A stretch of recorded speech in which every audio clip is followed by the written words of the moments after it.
Sweet and lovely boss, আসসালামু আলাইকুম, welcome back to my channel. আশা করি যে যেখানে আছেন ভালো আছেন। আলহামদুলিল্লাহ, আমি আল্লাহর রহমতে আপনাদের সবার দোয়ায় বেশ ভালো আছি। আজ আমি শেয়ার করবো নিবলেট রান্না রেসিপি। নিবলেটটাকে আমি বুনা করব, এটা আমি কীভাবে রান্না করি সেটা এখন আপনাদের সাথে শেয়ার করবো। তাহলে চলুন এখন আমি আমার রান্নাটা শুরু করি। এখানে দেখতে পারা কিন্তু আমি নিছি সব রকমের মশলা নিছি, পেঁয়াজ কুচি নিছি, রসুন কুচি নিছি। তাই প্রথমে দেখতে পারা একটা হাঁড়ির মধ্যে কিন্তু আমি তেল দিচ্ছি। তেলটা যখন গরম হয়ে যাবে তখন আমি সব গরম মশলাগুলো একসাথে দিয়ে দেবো। একসাথে দিয়েছি। আর এখন দেখতে পারা আমি রসুন কুচিটাও দিছি, দিয়ে একটু হালকা ব্রাউন কালার হলে আমি পেঁয়াজ কুচিটা দেবো।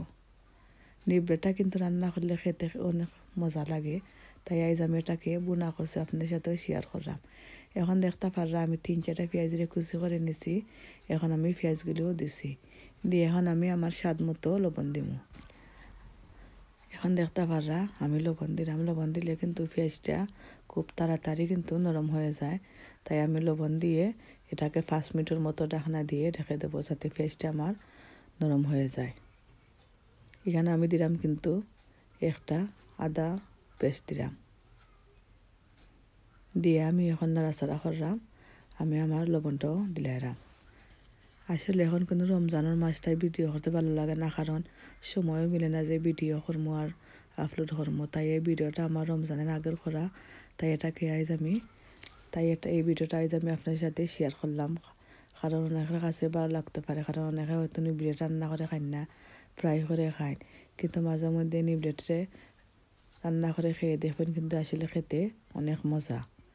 তাই আমি আপনার সাথে শেয়ার করি। এখন দেখতে পারা আমার পেঁয়াজটা কিন্তু ব্রাউন কালার হয়ে গেছে, তাই এই কারণে 1 চামচ মরিচের গুঁড়া, 1 চামচ হলদের গুঁড়া, 1 চামচ ধনিয়া গুঁড়া, জিরা গুঁড়া, মাংসের যে একটা কারি পাউডার আছে, কারি পাউডার, গোলমরিচের গুঁড়া, সব কিছু নিচ্ছি। আর এখানে দেখতে পারা আমি 4 খোলা আস্ত রসুনের কোয়া দিছে, কারণ দিলে এটা কিন্তু অনেক টেস্টি হয়।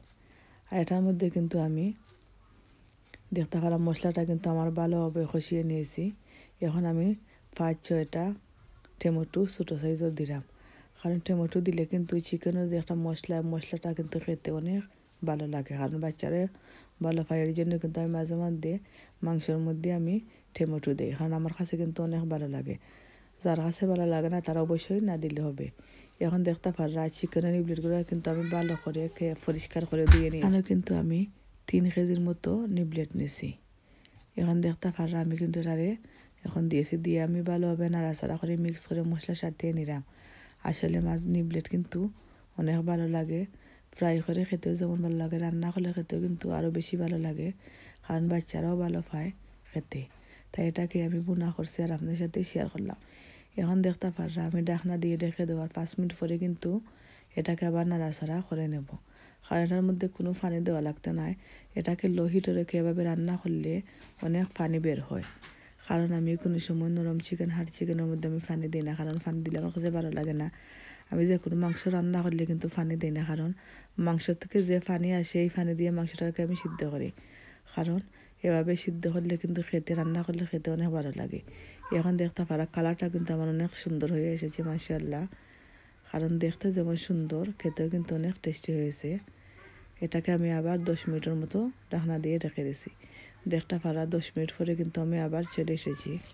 কালারটা কিন্তু অনেক সুন্দর হয়ে এসেছে, আর পানিটা কিন্তু অনেক বের হয়েছে, তাই এটা কিন্তু আমার অলরেডি সিদ্ধ হয়ে যাবে। অনেকে দেখছি মাংস রান্না করলে কিন্তু পানি দিয়ে দেন। আপনারা এভাবে লো হিটে রেখে মাংস রান্না করেন, দেখবেন মাংস থেকে যে পানিটা বের হয় এই পানি দিয়ে মাংসটা সিদ্ধ করলে খেতে কিন্তু অনেক ভালো লাগে। এখন দেখতে পারা এটা রান্না করতে কিন্তু বেশি সময় লাগতো না, কারণ এভাবে কিন্তু এটাকে আমি আরও 15-20 মিনিট রান্না করে পরে নামিয়ে নেব। আমার কথা বলার মধ্যে তো কোনো ভুল ত্রুটি হয় এটাকে অবশ্যই ক্ষমা দৃষ্টিতে দেখবেন, কারণ এখন দেখতে পারা কিন্তু আমার রান্নাটা হয়ে গেছে। কালারটা কিন্তু অনেক সুন্দর হয়েছে। আপনাদের কাছে ভালো লাগলে লাইক করবেন, কমেন্ট করবেন, শেয়ার করবেন। সবাই ভালো থাকুন। আসসালামু আলাইকুম।